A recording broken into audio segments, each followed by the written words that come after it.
नमस्कार। विपक्षी गठबंधन यानी इंडिया में सीट बंटवारे को लेकर के चर्चा शुरू हो गई है। सबसे पहले कांग्रेस ने आम आदमी पार्टी से चर्चा की शुरुआत की है। आम आदमी पार्टी के साथ दिल्ली और पंजाब को लेकर के बातचीत हुई है। इसके बाद बिहार को लेकर के चर्चा होगी और फिर झारखंड को लेकर के बात होगी। उसके बाद महाराष्ट्र और पश्चिम बंगाल को लेकर के चर्चा होगी। ऐसे 5 या 6 राज्यों को लेकर के चर्चा हो रही है जहां सीट बंटवारा सबसे ज्यादा मुश्किल माना जा रहा था। अगर कांग्रेस पार्टी के जानकार नेताओं की बातों पर यकीन करें तो इन 5-6 राज्यों में सीटों का बंटवारा 14 जनवरी तक तय हो जाएगा। यानी अगले 5-6 दिन में इन 6 राज्यों में सीट का बंटवारा कांग्रेस तय कर लेगी तमाम प्रादेशिक पार्टियों के साथ, या जो दूसरी गैर कांग्रेस पार्टी है जो इन राज्यों में मजबूत है उनके साथ सीटों का बंटवारा हो जाएगा। राहुल गांधी 14 जनवरी को अपनी भारत जोड़ो न्याय यात्रा पर निकलने वाले हैं। उससे पहले इन 5-6 अहम राज्यों में कांग्रेस सीट का बंटवारा फाइनल करने की तैयारी में है और उसके लिए बातचीत की शुरुआत हो गई है। लेकिन सवाल है कि इन राज्यों में क्या इतनी आसानी से या इतने सहज तरीके से कांग्रेस और दूसरी पार्टियों के बीच सीटों का बंटवारा हो जाएगा? ये 6 राज्य ऐसे हैं जहां पहले से माना जा रहा था कि सबसे ज्यादा मुश्किल आने वाली है। और कुछ राज्य, पश्चिम बंगाल को छोड़ दें तो बाकी राज्यों में ऐसा है कि 1-1, 2-2 सीटों को लेकर के पेच अटकेगा। पश्चिम बंगाल का मामला थोड़ा ज्यादा सैद्धांतिक है और थोड़ा ज्यादा मुश्किल है, लेकिन बाकी राज्यों में, बिहार में, झारखंड में, दिल्ली, पंजाब में और महाराष्ट्र में ज्यादा मुश्किल नहीं आनी चाहिए, अनलेस कि जो गैर कांग्रेस पार्टी है वो जिद पर अड़ जाए। जैसे महाराष्ट्र का मामला है, वहां शिवसेना इस जिद पर अड़ी है कि वो सबसे ज्यादा सीटों पर लड़ेगी, क्योंकि पिछली बार जब भारतीय जनता पार्टी के साथ उसका अलायंस था तो वो 23 सीटों पर लड़ी थी और उसको 18 सीटें मिली थी। हालांकि अब उस 18 में से ज्यादातर एमपी उसके चले गए हैं एकनाथ शिंदे के साथ, जिसको असली शिवसेना माना गया है। लेकिन उद्धव ठाकरे गुट अब भी इस बात पर अड़ा है कि वो उसने 23 सीटें लड़ी थी तो उसको 23 सीटें लड़नी चाहिए है, और कांग्रेस के पास चूंकि कोई एमपी नहीं है इसीलिए कांग्रेस को 0 से शुरुआत करनी चाहिए। ये अलग बात है कि कांग्रेस अभी विधानसभा में सबसे बड़ी विपक्षी पार्टी होने के नाते उसके पास विपक्ष के नेता का पद है और वो मुख्य विपक्षी पार्टी का दर्जा मिला हुआ है। इसके बावजूद शिवसेना का कहना है कि उसको सबसे ज्यादा सीटें लड़नी है। तो और शिवसेना के संजय राउत ने तो पहले 23 सीटों की मांग कर दी थी। उसके बाद अब खबर आ रही है कि 19 सीटों पर पार्टी अड़ी हुई और उससे नीचे आने को तैयार नहीं है। उसने अपना एक फॉर्मूला बना करके सामने रखा है और कहा है कि 19 सीटें शिवसेना लड़ेगी, 13 सीटें कांग्रेस को मिलेगी और 10 सीट पर एनसीपी लड़ेगी। 1 सीट वंचित बहुजन विकास आघाड़ी जो है प्रकाश आंबेडकर का, जिसके साथ तालमेल किया हुआ उद्धव ठाकरे ने, उसको मिलेगी, और 1 सीट शेतकरी कामगार संगठन जो है राजू शेट्टी जिसके नेता है उसको मिलेगी।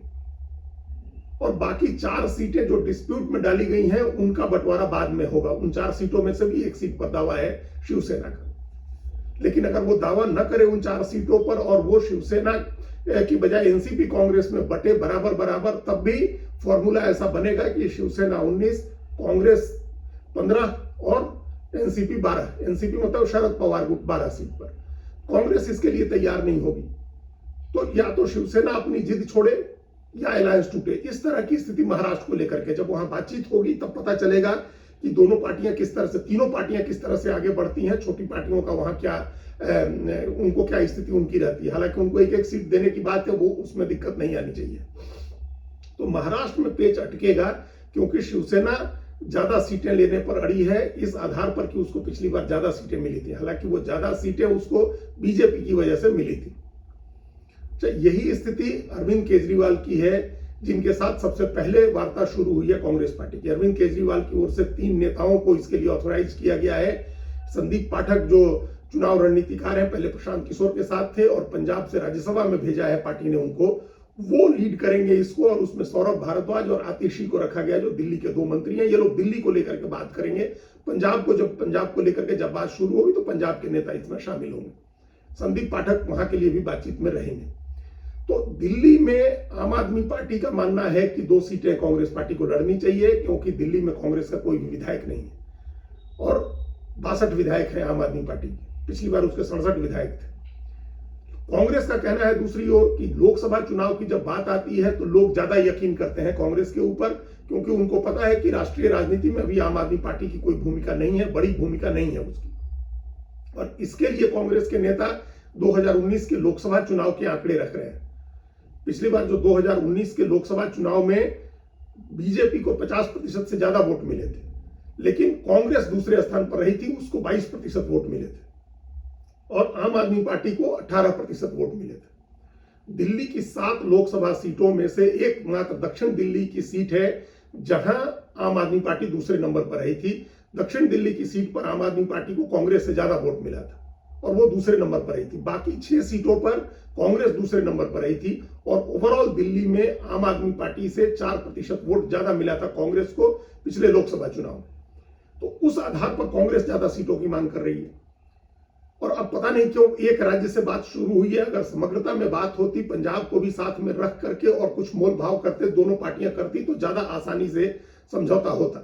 लेकिन अगर केजरीवाल इस बात को समझेंगे कि विधानसभा में भले वो बड़ी पार्टी हैं, लेकिन राष्ट्रीय राजनीति में कांग्रेस, अभी भी लोग कांग्रेस पर ज्यादा भरोसा करेंगे क्योंकि उनको पता है कि कांग्रेस और बीजेपी की सीधी लड़ाई होनी है देश में। ज्यादातर सीटों पर, 300 से ज्यादा सीटों पर कांग्रेस लड़ेगी आमने सामने बीजेपी से। तो अगर ये समझ के और अपनी जिद छोड़ेंगे कि अलायंस रहे और विधानसभा चुनाव में बेशक आम आदमी पार्टी ज्यादा सीटों पर लड़े या दोनों अलग लड़े, लेकिन लोकसभा चुनाव में कांग्रेस ज्यादा सीटों पर लड़े, तब आसानी से यहां समझौता होगा। नहीं तो इन दोनों राज्यों में भी बात अटकेगी। बिहार में जो सत्तारूढ़ पार्टियां हैं, जो 3 कम्युनिस्ट पार्टियां, उसके अलावा जो 3 बड़ी पार्टियां हैं, राष्ट्रीय जनता दल यू और कांग्रेस, उसमें दोनों बड़ी पार्टियों ने, जदयू और राजद जो है, उन्होंने एक फॉर्मूला बनाया है और दोनों के नेताओं ने 17-17 सीटें आपस में बांट ली है। राज्य की 40 में से 17-17 सीटें दोनों ने बांट ली है और उसके बाद बची हुई 6 सीटों में कांग्रेस को 4 या 5 सीट और लेफ्ट को 1 या 2 सीट देने की बात हो रही है। दूसरी ओर कांग्रेस की तरफ से कम 8 सीटों का दावा किया गया है। वैसे पहले तो पार्टी ने 10 सीटें मांगी थी। पिछली बार जेडीयू बीजेपी के साथ लड़ी थी और कांग्रेस को आरजेडी के साथ अलायंस में ज्यादा सीटें मिली थी, लेकिन उसमें कई ऐसी सीटें मिली थी जो सबको पता था कि वो हारने वाली सीटें हैं। तो इस बार कांग्रेस ने वो सीटें छोड़ दी हैं कि वो सीटें नहीं चाहिए। दूसरी ऐसी सीट जहां पारंपरिक रूप से कांग्रेस मजबूत रही है या उसके नेता जीतते रहे हैं, वो सीटें कांग्रेस ने मांगी है। अब ये पेंच यहां अटकेगा। इसके लिए अगर कांग्रेस को 4 से या 5 से ज्यादा सीटें देनी है तो राजद और जदयू दोनों को अपनी सीटें कम करनी होंगी। दोनों को 16-16 सीटों पर लड़ने के लिए अगर दोनों तैयार हो जाए, तब फिर 8 सीट बचेगी, जिसमें 6 कांग्रेस को देकर के लेफ्ट को 2 सीटें दी जा सकती हैं, या 5 कांग्रेस को देकर के लेफ्ट की जो 3 पार्टियां हैं उसमें सीपीआई-एमएल को 2 और सीपीआई को 1 सीट दी जा सकती है। तो ये एक फॉर्मूला है जिस पर काम हो रहा है। वहां कांग्रेस के साथ एक एडवांटेज या एक प्लस पॉइंट यह है कि कांग्रेस के राज्यसभा सांसद हैं अखिलेश प्रसाद सिंह, जो अभी रिटायर हो रहे हैं, जिनका कार्यकाल अभी खत्म हो रहा है। वो प्रदेश अध्यक्ष हैं और राज्यसभा सांसद हैं। तो कांग्रेस एक राज्यसभा की सीट पर भी दावा कर रही है, जो उसको मिल सकती है राज्यसभा सीट। जैसे पिछली बार 2019 के चुनाव में बीजेपी के अलायंस में बीजेपी ने लोक जनशक्ति पार्टी को 7 की बजाय 6 सीटें दी थी लोकसभा की और बदले में एक राज्यसभा की सीट दी थी। तो एक राज्यसभा की सीट कांग्रेस को मिल सकती है, लेकिन उसमें दिक्कत यह है कि अगर उस राज्यसभा की एक सीट देने के नाम पर कांग्रेस को लोकसभा सीटें कम देना चाहे आरजेडी और जेडीयू, तो फिर उस समय टकराव बढ़ेगा, क्योंकि राज्यसभा की सीट के लिए प्रदेश अध्यक्ष तो राजी हो जाएंगे कि उनको राज्यसभा की सीट उनको मिल जाए, उनकी वो रिपीट हो जाए, लोकसभा में भले कुछ समझौता करना पड़े, लेकिन राष्ट्रीय नेतृत्व इसके लिए तैयार नहीं होगा। उनकी नजर है कम से कम 6 सीटों पर। अभी प्रदेश अध्यक्ष अखिलेश प्रसाद सिंह भी 6 सीटों से कम पर राजी होने के लिए बात नहीं कर रहे हैं। उनकी तरफ से भी 8 सीटों की मांग की जा रही है। लेकिन राज्यसभा का कार्ड विपक्षी पार्टियां किस तरह से प्ले करती हैं, ये देखने वाली बात होगी और उस पर बिहार को लेकर के समझौता होने में एक वो वहीं से रास्ता निकलेगा या वहीं पर पेंच फंसेगा। झारखंड में पिछली बार 4 पार्टियों का अलायंस लड़ा था। तब बाबूलाल मरांडी बीजेपी में नहीं लौटे थे और वो अपनी पार्टी अलग उनकी पार्टी थी और जिस पार्टी के जरिए वो राजनीति करते थे, वो कांग्रेस और जेएमएम के अलायंस में शामिल हुए थे और उनको 2 सीटें दी गई थी लड़े थे लोकसभा की, और 1 सीट राष्ट्रीय जनता दल को मिली थी और बची हुई 11 सीटों में से 7 और 4 का बंटवारा हुआ था। 7 सीटों पर कांग्रेस लड़ी थी और 4 सीट पर झारखंड मुक्ति मोर्चा चुनाव लड़ी थी। ये 2019 के मई में। लेकिन अब तस्वीर बदल गई है। बाबूलाल मरांडी वापस चले गए हैं भारतीय जनता पार्टी में, तो उनकी 2 सीटें स्पेयर हो रही हैं, बच रही हैं, जिस पर हेमंत सोरेन की पार्टी दावा कर रही है। और यह दावा इसलिए हो रहा है क्योंकि पिछले साल लोकसभा चुनाव के बाद जब विधानसभा का चुनाव हुआ दिसंबर 2019 में, तो झारखंड मुक्ति मोर्चा बहुत बड़ी ताकत के तौर पर उभरी उसको 30 सीटें मिली, जो इतिहास में उसकी स्थापना के बाद 3 दशक में कभी नहीं हुआ। वो हुआ पिछले साल 2019 के चुनाव में, जब उसको 30 सीटें मिली और कांग्रेस को 17 सीटें कांग्रेस पार्टी जीती। तो अब इस वजह से आम आदमी, उसको झारखंड मुक्ति मोर्चा का दावा है कि उसको ज्यादा लोकसभा की सीटें लड़नी चाहिए, क्योंकि उसके ज्यादा उम्मीदवार जीतते हैं, उसके प्रति लोगों का ज्यादा रुझान है, जो ज्यादा आकर्षण है। इस आधार पर वो हेमंत सोरेन ज्यादा सीटें लड़ना चाहते हैं। ज्यादा नहीं तो कम से कम उनका फॉर्मूला यह है कि पिछली बार जो दूसरी आदिवासी नेता की पार्टी थी, झारखंड विकास मोर्चा, जो बाबूलाल मरांडी की पार्टी थी, उसको जो 2 सीटें दी गई थी, वो 2 सीटें जेएमएम को दी जाए, कांग्रेस 7 सीटों पर लड़े और 1 सीट आरजेडी को दी जाए। इस गणित में पेंच अटकेगा, क्योंकि कांग्रेस एक समय ऐसा था जब कांग्रेस 9 और जेएमएम 5 सीटों पर लड़ी थी और दोनों ने बड़ी संख्या में सीटें जीती भी थी उस समय, ये 2009 के चुनाव में, 4 के चुनाव में। तो इस तरह की स्थिति जब 2004 के चुनाव में इस तरह का अलायंस था, लेफ्ट का भी अलायंस था और 2 सीटें छोड़ करके सब सीटें इस अलायंस ने जीती थी, जो कांग्रेस और जेएमएम का अलायंस। तो उस तरह का फॉर्मूला कोई कांग्रेस पार्टी चाहती है। अगर लेफ्ट को भी इसमें शामिल किया जाएगा तब सीट एक और कम करनी पड़ेगी कांग्रेस पार्टी को, फिर 6 कांग्रेस और 6 सीटें जेएमएम और 1 लेफ्ट और 1 आरजेडी को। कांग्रेस इस फॉर्मूले पर अभी राजी नहीं हो रही है। कांग्रेस 7 से ज्यादा ही सीट लड़ना चाहती है और वहां भी राज्यसभा की 1 सीट की चर्चा होगी इस मामले में, जब सीट बंटवारे के लिए बैठेंगी पार्टियां। तो वहां पिछली 2 बार से 2020 और 22 में राज्यसभा की सीट जेएमएम को मिली है और इस बार कांग्रेस का दावा है, जिसके धीरज प्रसाद साहू रिटायर हो रहे हैं, उनका कार्यकाल खत्म हो रहा है, तो उनकी जगह कांग्रेस का स्वाभाविक रूप से दावा बनता है। पिछली बार कांग्रेस सोनिया गांधी ने खुद से बुला करके और हेमंत सोरेन को उस सीट के लिए कहा था, लेकिन उन्होंने नहीं दी थी। इस बार कांग्रेस उस सीट पर दावा कर रही है, तो कांग्रेस 7 सीट पर तभी मानेगी जब हेमंत सोरेन राज्यसभा की सीट कांग्रेस को देंगे। दूसरी ओर हेमंत सोरेन ने गांडेय सीट खाली कराई है अभी सरफराज अहमद विधायक से, जिस पर हेमंत अपनी पत्नी को लड़ाना चाहते हैं। तो कहा जा रहा है कि उन्होंने सरफराज अहमद को राज्यसभा सीट का वादा किया है। तो अगर ऐसी स्थिति आती है तो कांग्रेस 1 सीट ज्यादा मांगेगी लोकसभा की। तो ये वहां भी एक पेच फंसना है सीट बंटवारे को लेकर के। अब बात करें अंत में पश्चिम बंगाल की, तो वहां की 42 सीटों में ममता बनर्जी किसी को सीट देना नहीं चाहती है। वो सिर्फ एक प्रतीकात्मक तौर पर, एक औपचारिकता के रूप में कांग्रेस पार्टी को उन्होंने उनकी तरफ से 2 सीटें देने का प्रस्ताव किया गया है। वो 2 सीटें जो पिछली बार कांग्रेस जीती थी। पिछली बार 42 में से 22 सीटें ममता बनर्जी की पार्टी को मिली थी, 18 को बीजेपी ने जीती थी और 2 सीटों पर कांग्रेस जीती थी। बहरामपुर सीट से अधीर रंजन चौधरी और मालदा सीट से अबू हासिम खां चौधरी वो चुनाव जीते थे। ये 2 सीटें मालदा मुर्शिदाबाद, वैसे भी ये पूरा जंगीपुर, मालदा, मुर्शिदाबाद, बहरामपुर ये इलाका है जहां कांग्रेस का मजबूत असर रहा है।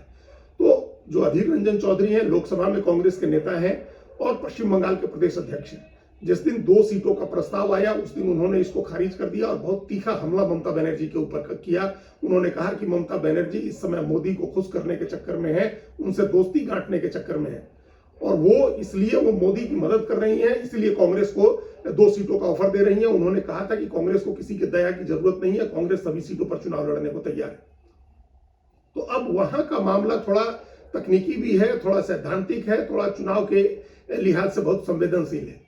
पिछली बार 18 सीटें बीजेपी जीती थी और उसके और ममता बनर्जी के वोट के बीच में सिर्फ 3% से कम का अंतर था और लेफ्ट कांग्रेस दोनों अलग अलग लड़े थे, इन दोनों को मिलाकर के 12% वोट आया था।